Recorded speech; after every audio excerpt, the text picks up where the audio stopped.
यह कहानी मेरी दोस्त निधि की है। वह अपनी नई जिंदगी की शुरुआत कर रही थी।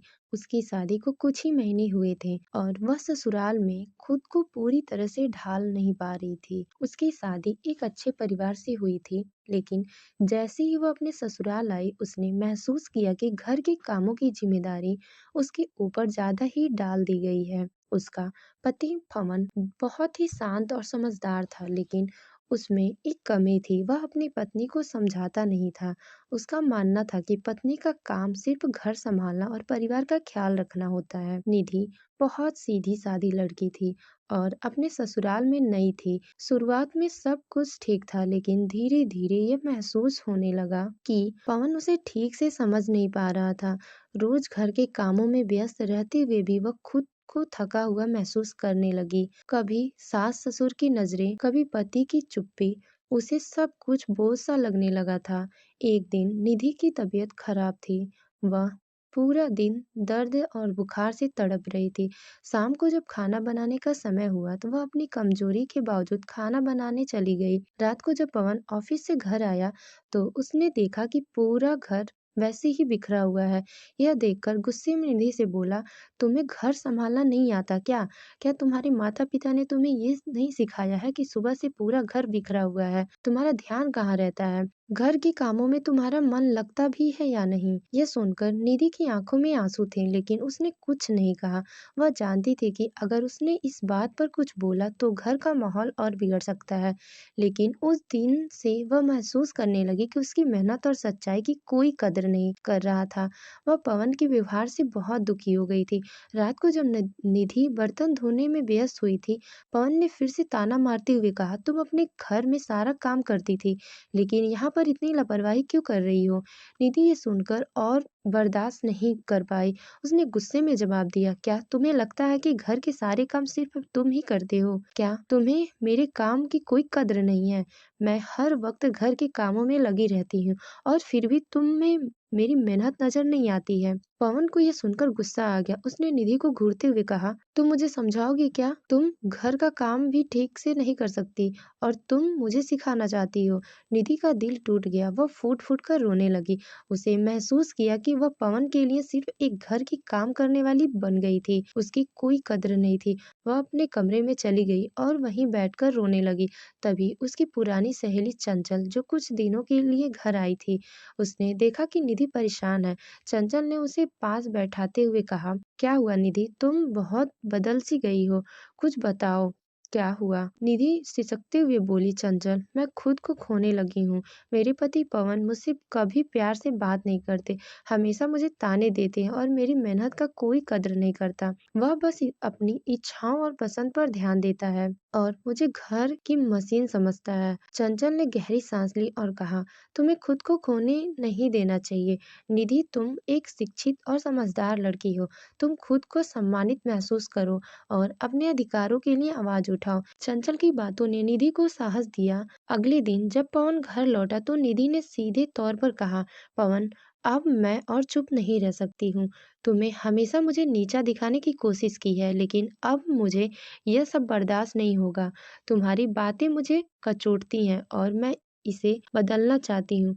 पवन ने उसे घूरते हुए गुस्से में कहा, क्या तुम मुझे तमीज सिखाने आई हो? तुम्हें तो घर के काम भी ठीक से नहीं आते और तुम मुझे सिखाओगी? निधि ने गुस्से में कहा, पवन, अगर घर के काम करने का यही मतलब है कि मुझे तुम्हारे तानों और अपमान को सहना होगा, तो मैं ऐसा नहीं कर सकती। मैं तुम्हारी पत्नी हूँ, तुमसे प्यार करती हूँ, लेकिन मैं खुद की भी कदर चाहती हूँ और अगर तुम मुझे अपमानित करोगे, तो मैं अपना आत्मसम्मान कभी नहीं खोऊंगी। पवन थोड़ी देर के लिए चुप हुआ। वह महसूस करने लगा कि उसकी बातें सच में गलत थी, लेकिन यह स्वीकार नहीं करना चाहता था कि वह गुस्से में बोला है। तभी अचानक निधि के फोन की घंटी बजी। वह जल्दी जल्दी फोन उठाने के लिए दौड़ी। स्क्रीन पर उसने देखा कि उसके पापा का फोन था। उसके पापा ने कहा, बेटी, तुम्हारी माँ अब इस दुनिया में नहीं रही। उन्हें हार्ट अटैक आ गया है। जल्दी से घर आ जाओ। यह सुनकर निधि का चेहरा सफेद पड़ गया।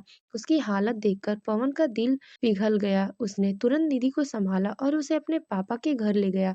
वहां पहुंचकर निधि अपनी माँ के सौ से लिपटकर फूट फूट कर रोने लगी। यह सब देखकर पवन की आंखों भी नम हो गई। अगले दिन उसकी माँ का अंतिम संस्कार हुआ। अंतिम संस्कार के बाद निधि के पापा ने पवन से कहा, बेटा क्या निधि को 10 दिनों के लिए यहाँ रहने दे सकते हो? पवन ने सहमति दी और निधि को वहीं छोड़कर वापस अपने घर लौट आया। अगले दिन सुबह जब पवन उठा तो उसने रोज की तरह कहा, निधि पानी गर्म कर दो, मुझे नहाना है। उसकी माँ ने जवाब दिया, बेटा निधि तो अपने पापा के घर है। पवन हक्का बक्का रह गया और बोला, अरे हाँ, मैं तो भूल ही गया था। कुछ देर के बाद जब वह नहाकर कपड़े पहन रहा था तो फिर बोला, निधि मेरा जूता कहाँ है? और जल्दी से नाश्ता भी लगाओ, मैं ऑफिस के लिए लेट हो रहा। उसकी माँ ने कहा, बेटा निधि यहाँ नहीं है, तुम्हारा ध्यान कहाँ रहता है? नाश्ता मैं लगा देती हूँ और तुम्हारा जूता भी देती हूँ। दिन भर पवन को बार बार निधि की याद सताने लगी। शाम को जब वो ऑफिस से घर लौटा तो उसने महसूस किया कि निधि पानी और चाय लेकर आ रही है, लेकिन जब उसे एहसास हुआ कि निधि घर पर नहीं है तो उसका दिल भर गया।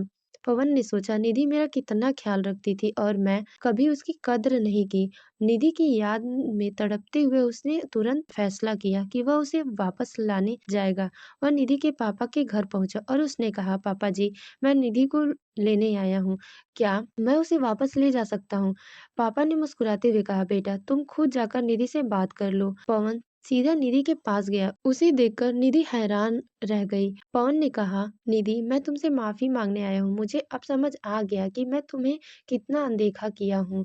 तुम मेरी पत्नी हो और तुम्हारी भी अपनी जिंदगी है। मुझे माफ कर दो और एक मौका दे दो। तुम्हारे बिना मेरा मन नहीं कहीं नहीं लग रहा है। घर के हर कोने में बस तुम ही नजर आती हो।